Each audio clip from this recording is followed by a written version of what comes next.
La Bible doit-elle être la seule source d'autorité quand il s'agit de questions relatives à la foi, à la doctrine, à Dieu lui-même?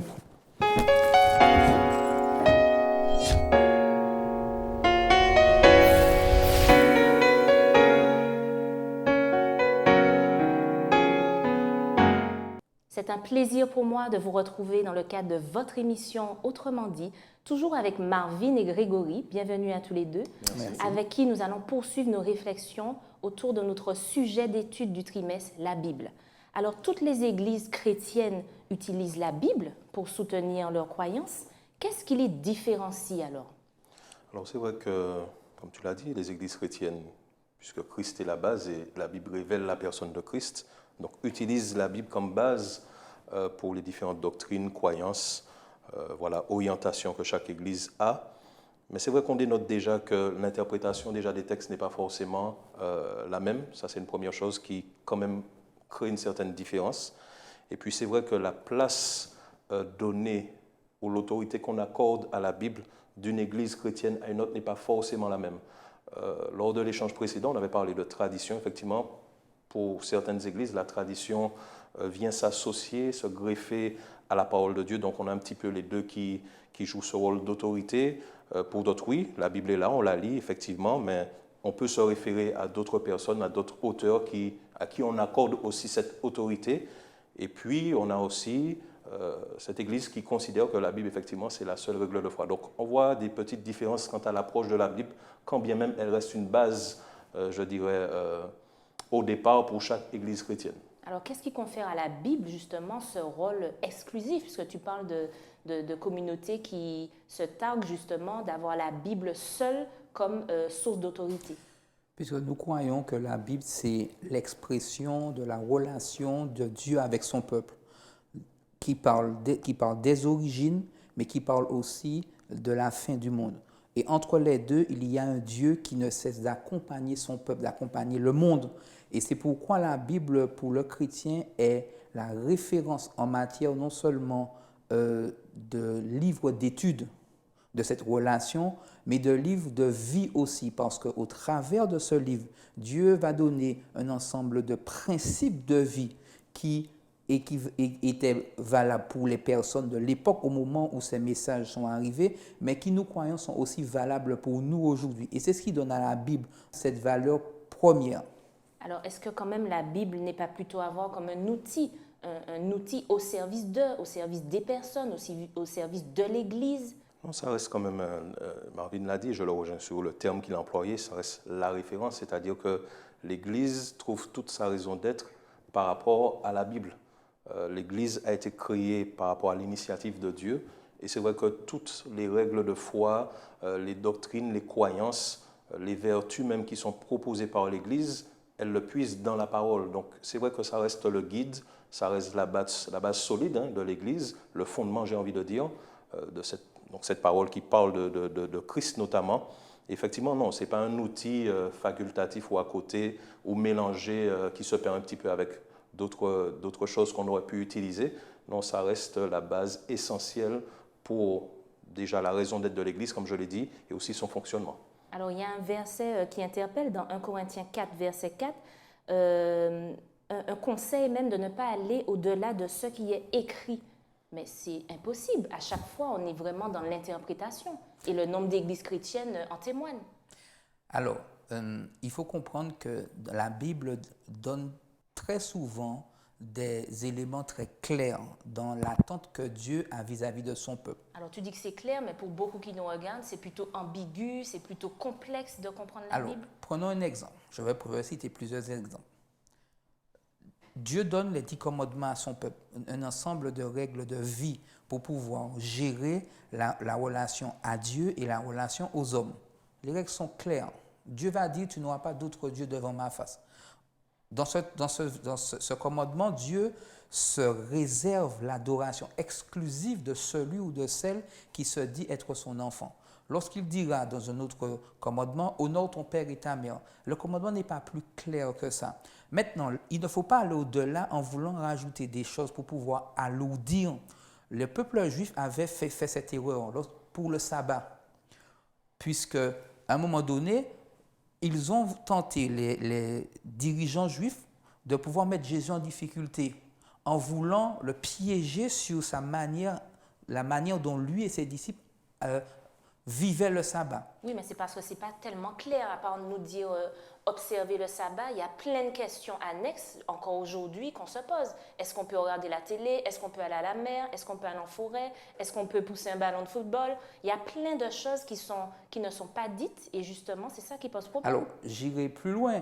Est-ce que l'avortement aujourd'hui, qu'est-ce qu'on pense de l'avortement? Qu'est-ce qu'on Voilà, pense toutes de ces l'homosexualité? questions-là, on n'a pas de Puisque réponse. avoir la Bible comme valeur, livre dominant de notre vie, nous oblige à nous questionner par rapport à ça. Dernièrement, je regardais une émission sur les assistants sexuels et je me suis demandé, waouh, qu'est-ce que je dois penser aujourd'hui de cette profession naissante ou qui, pour certains, est un palliatif à un besoin de certaines personnes en situation de handicap qui ne C'est un peuvent besoin physionomique, hein? physionomique, un droit reconnu. Comment aujourd'hui, moi suis étudiant de la Bible, je me positionne par rapport à cela? C'est ça. Est-ce que tu trouves dans la Bible toutes les réponses à tes questions? Alors, il n'y a pas forcément toutes les réponses écrites noir sur blanc. Ça, c'est une réalité, soyons honnêtes.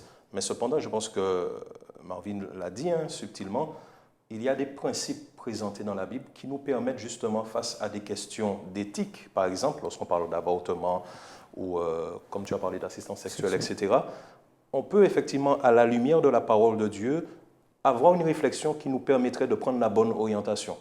Dans la Bible, ce n'est pas marqué de ne pas fumer.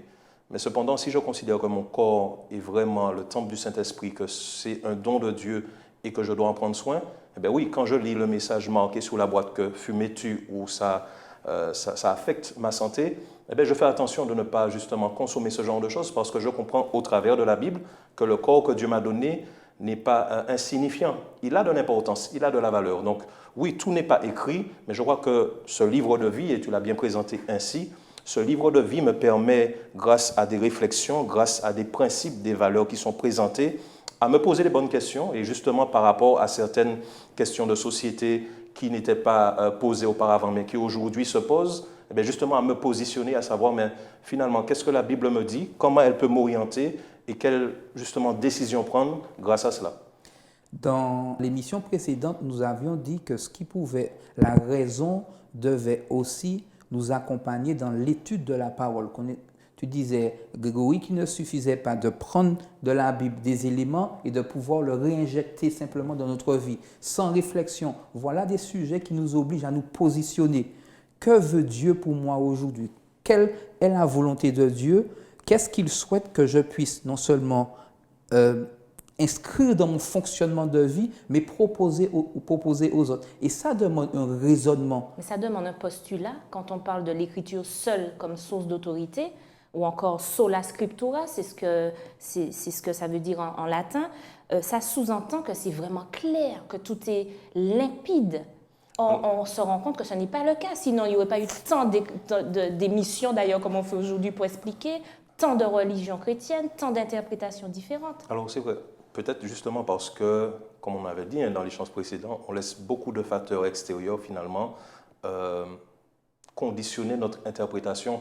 C'est peut-être ce qui pose problème, c'est que la Bible justement n'est pas la référence par excellence et la seule autorité pour tout un chacun.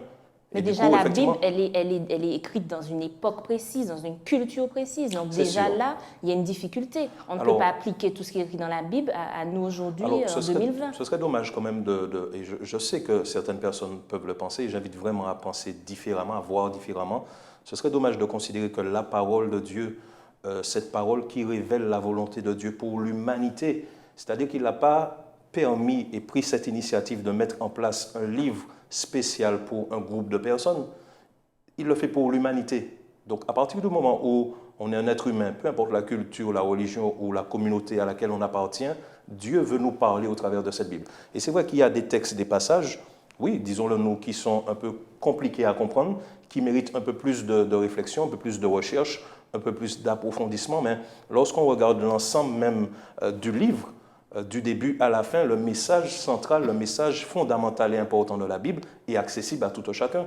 C'est-à-dire que l'enfant ou le vieillard ou celui qui est éduqué ou qui n'a pas fait ou qui a fait de grandes études peut avoir accès à ce livre. Et d'ailleurs, je pense que quand tu as parlé de différentes cultures, de différents auteurs, etc., pour moi, c'est une force parce que finalement, tout un chacun peut se retrouver au moins dans une culture, au moins dans un état d'esprit, au moins dans une tradition, au moins par rapport à la façon qu'un auteur va présenter les choses.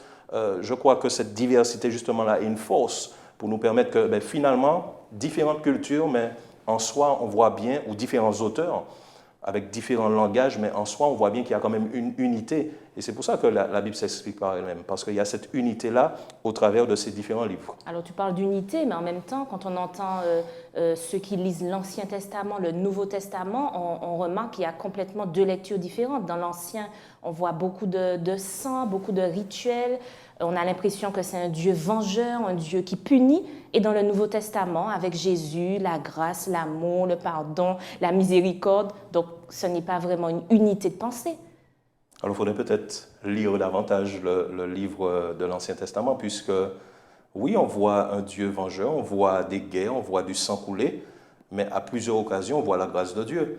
D'ailleurs, même au travers des sacrifices, si je prends ça simplement comme exemple, le Jésus dont on parle, le Jésus amour qui a donné sa vie sur la croix, il n'est pas apparu dans l'évangile selon Matthieu pour la première fois. Ce Jésus était déjà annoncé. Donc, tous les sacrifices qui étaient donnés manifestaient, en tous les cas pour le peuple d'Israël, qui était censé justement propager cette bonne nouvelle, manifestaient déjà l'amour de Dieu, la grâce de Dieu envers l'humanité, pour dire que ce problème du péché que vous avez hérité d'Adam, eh bien, j'enverrai mon fils pour le régler. Donc, dès le départ, dès Genèse 3,15, où il dit bien qu'il enverra son fils pour... Il sera en inimitié, cette postérité en inimitié avec celle du diable. C'est un message d'espoir dès le départ pour dire que finalement, oui, vous méritiez la mort, mais je veux vous proposer la vie. Donc, je pense que l'étude de la parole de Dieu doit être faite avec minutie, avec insistance. Il ne faut pas que ça soit occasionnel ou optionnel, mais qu'on puisse vraiment persévérer dans cette étude. Et oui, je verrai des textes où on parle de vengeance, mais je verrai beaucoup de textes où on voit l'amour de Dieu, la patience de Dieu envers son peuple, envers les peuples voisins. Oui, tout ça est présent du début à la fin. Puis je crois que l'Ancien et le Nouveau Testament, oui, il y a une période de 400 ans qui les sépare, mais le lien qu'on peut en faire est plus qu'indéniable, puisque les auteurs même du Nouveau Testament, si je prends Jésus, si je prends Paul ou Pierre, citent constamment l'Ancien.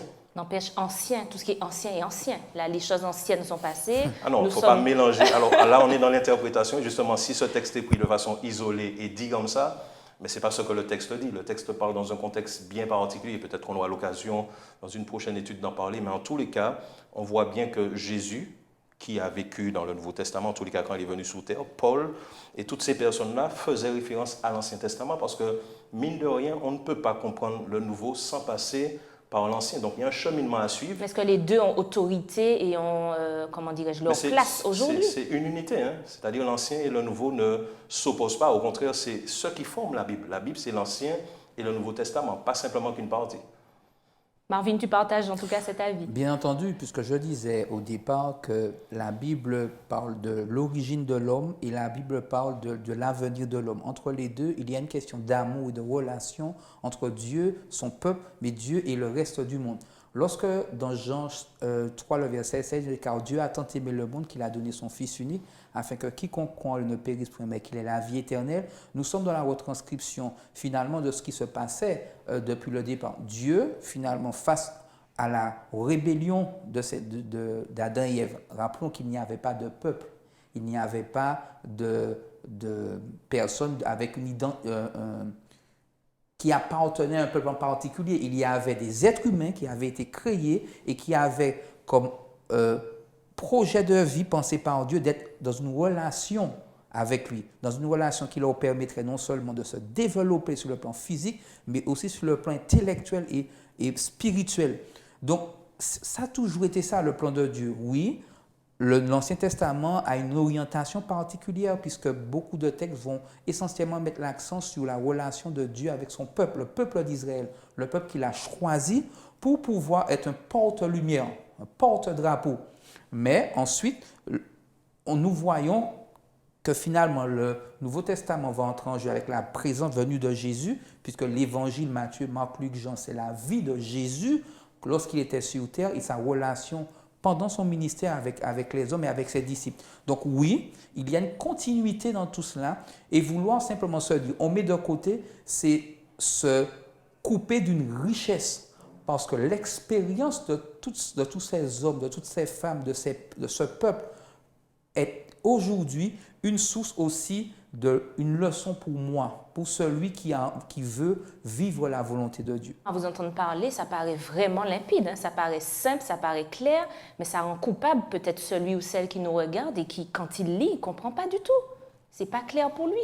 Non, j'invite vraiment à persévérer, hein. Comme je l'ai dit, il y a peut-être certains passages qui, comment dirais-je, sont un peu plus compliqués à comprendre, mais comme je le dis, le message essentiel, et je vois que le message essentiel tourne autour surtout de la personne de Jésus. Le message est très clair. Si je peux donner une orientation, ça peut être de commencer par là. On peut commencer par la vie de Jésus sur terre, son action, son amour, la façon dont il vivait. Cet aspect vraiment pratique, hein, de sa venue sur terre, ça peut être un point de départ, je pense, mais qu'on aille dans l'ancien ou dans le nouveau, on retournera toujours à la personne de Jésus. Donc, je pense qu'il faut peut-être aborder selon le thème ou demander de l'aide, mais je crois qu'il y a toujours moyen de pouvoir comprendre le message central que la parole de Dieu présente. Alors, si la Bible, justement, est si claire et si accessible, comme vous dites, autant pourquoi on aurait besoin, justement, de communautés, de se rassembler, d'autorités pastorales, de personnes qui dirigent, justement, des assemblées, autant rester chez soi, étudier en solo. Alors, nous sommes en train de dire que ce qu'il y a d'important dans la Bible est accessible. La relation que Dieu veut instaurer avec tout individu, ça c'est accessible. Après, il y a des passages qui peuvent être plus compliqués. Il y a une nécessaire compréhension de la volonté de Dieu dans le quotidien qui doit être expliquée. Nous prenions au départ des exemples de sujets de société. Face à cela, Grégory disait que la Bible n'écrit pas « tu ne fumeras pas ». Ça ne dit pas de ne pas consommer comment dirais-je, de drogue ou de substances illicites, des choses comme ça. Tout n'est pas écrit. Et pourtant, c'est dans une étude approfondie de la parole, des principes qui sont mis en avant, qu'on peut adapter ces choix de vie finalement à la Bible. Il est important que la communauté puisse exister parce qu'elle a été voulue par Dieu. Jésus, lorsqu'il est venu sur terre, il ne s'est pas contenté simplement d'être lui et de pouvoir distiller son message. Il s'est entouré d'hommes, des disciples, de manière à non seulement les former, leur donner cette compréhension de son ministère, parce que des fois, il peut être aussi difficile de comprendre la volonté de Dieu. On peut être en communauté et tout le monde est dans l'erreur, hein. Chacun communique à l'autre l'erreur, distille l'erreur, et puis on est tous là dans l'erreur. Et c'est pourquoi il est important de pouvoir focaliser son attention sur ce que dit la Bible. Sola scriptura. Que dit la Bible? C'est vrai que nous avons des habitudes de compréhension, parce que lorsqu'on lit la Bible, notre éducation nous a emmené à lire tel passage d'une certaine manière, de pouvoir y accoler d'autres passages et de pouvoir justifier des points de vue. Mais est-ce qu'on peut céder d'autres choses? Tu dis sola scriptura, la Bible seule. Est-ce qu'on peut céder, je ne sais pas moi, d'autres domaines, l'archéologie, l'histoire? Oui, ce sont des sources qui sont toujours intéressantes, hein, pour nous permettre d'approfondir davantage, hein, la parole de Dieu. Donc oui, il y a l'archéologie biblique par rapport aux fouilles, mais qui pour moi sont des éléments qui viennent corroborer, justement, confirmer ce que la Bible disait déjà au départ. Donc la Bible en elle-même affirmait des choses, et puis Dieu permet qu'effectivement d'autres sources, ou même des auteurs, hein, qui ont fait des études, des recherches, particulièrement en théologie ou autres, qui permettent, avec justement les informations qu'ils donnent, d'avoir un apport supplémentaire. Mais ce n'est pas ce qui va déterminer si la Bible a une autorité ou pas. Ce sont des sources effectivement périphériques qui permettent, comme je l'ai dit, de confirmer ce que la Bible dit déjà, mais la Bible en elle-même, elle se suffit. Elle n'a pas besoin d'une autre source pour avoir la place qu'elle a, c'est-à-dire ce livre spécial, ce livre sacré, ce livre qui reste la seule référence que Dieu a donnée à l'humanité pour comprendre sa volonté. Alors que faire quand on a la Bible et la Bible seule, quand on rencontre des idées, des principes qui paraissent complètement contradictoires, deux textes qui disent tout et son contraire? Que faire justement? Il faut fouiller.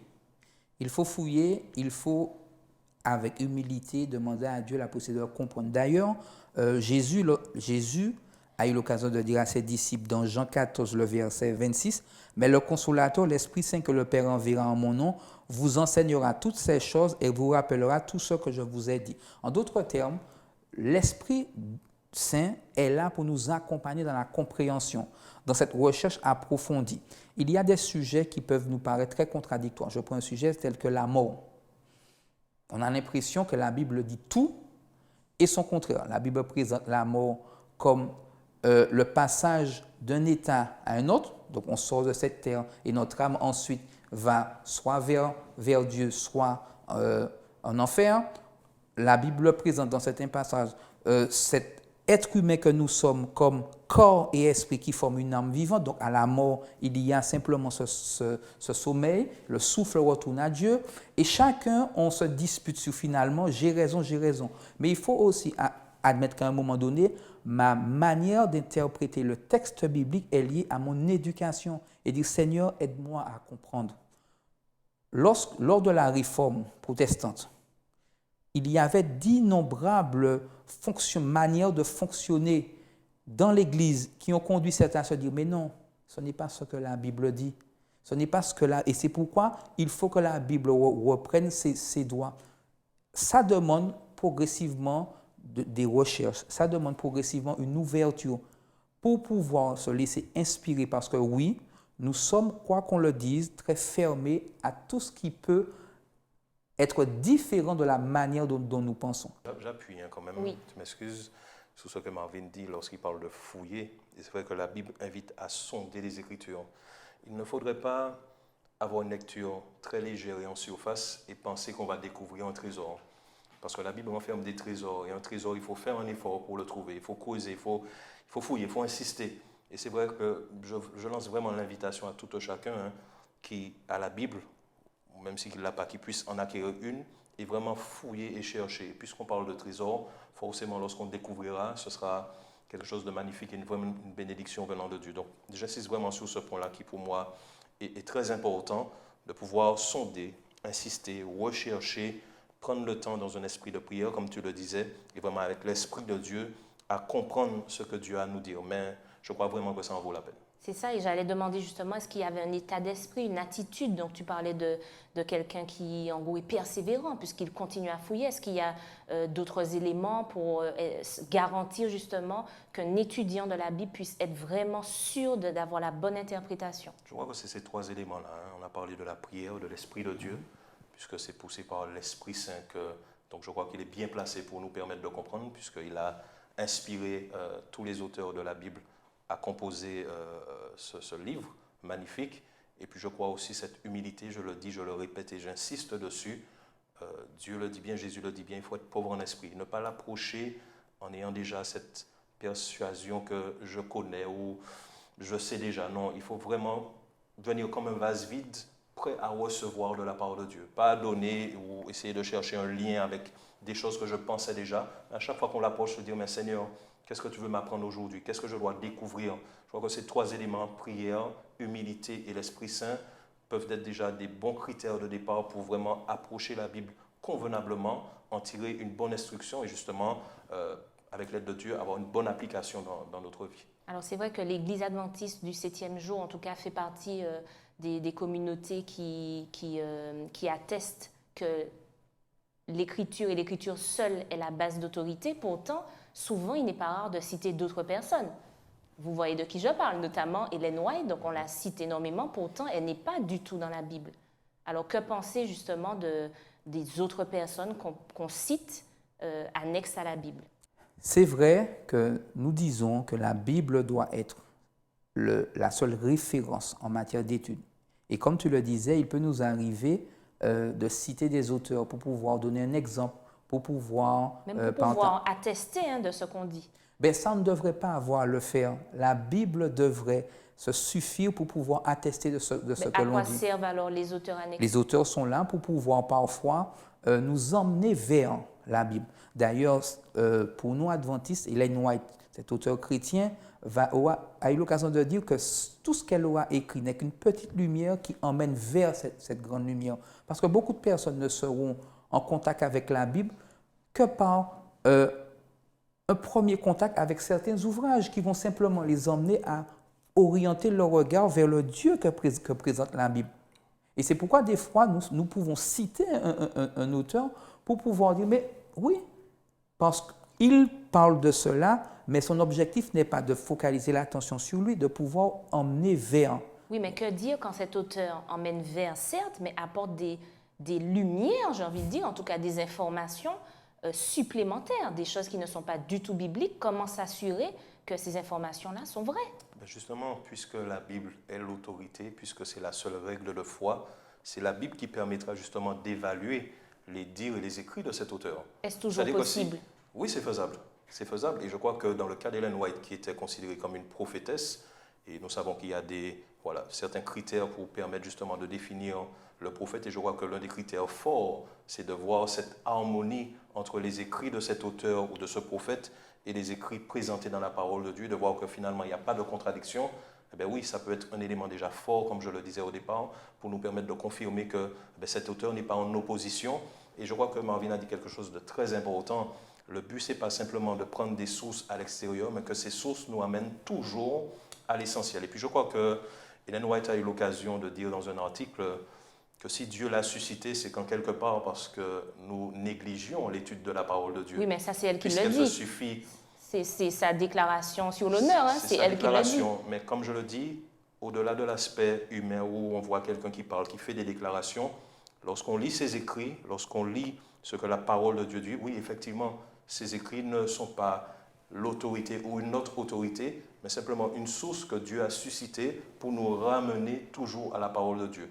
Je crois que si nous avons des sources qui, justement, nous permettent de converger vers cette parole, ça ne peut être qu'une bénédiction. Et Marvin l'a dit. Oui, des personnes, et j'en connais, ont commencé par un livre d'Ellen White ou un livre d'un autre auteur inspiré pour justement chercher à découvrir ce que la Bible dit, l'approfondir, et c'est devenu le livre de chevet par excellence. Alors pourquoi les écrits d'Ellen White sont si décriés? Pourquoi elle fait couler tant d'encre? Si tout ce qu'elle dit justement est vrai et correspond exactement à ce que la Bible donne comme information. C'est arrivé, peut-être encore aujourd'hui, que certaines personnes justement attribuent à cette écrivaine un statut qu'elle-même ne s'est pas donné. On a tendance quelquefois, même lorsqu'on étudie, et je déconseille toujours de le faire, lorsqu'on prend la Bible, qu'on commence à lire et qu'on bute un petit peu sur un verset, finalement tout de suite de plonger et de chercher une réponse dans ses écrits. Non, il faudrait insister, fouiller, comme on l'a dit, sonder, encore avec l'esprit de Dieu, rechercher. Je crois que j'en ai déjà fait l'expérience, donc je peux en témoigner. Vraiment lire, comprendre le contexte.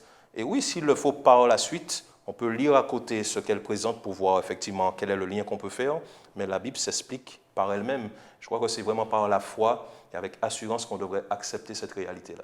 Eh bien, ce seront les mots de la fin en tout cas. Merci à vous deux pour cet échange et merci à vous de nous avoir suivis. Restez à l'écoute d'Autrement dit. Nous parlerons lors de la prochaine étude d'interprétation. Donc, nous continuons à décrypter ce livre, la Bible. À très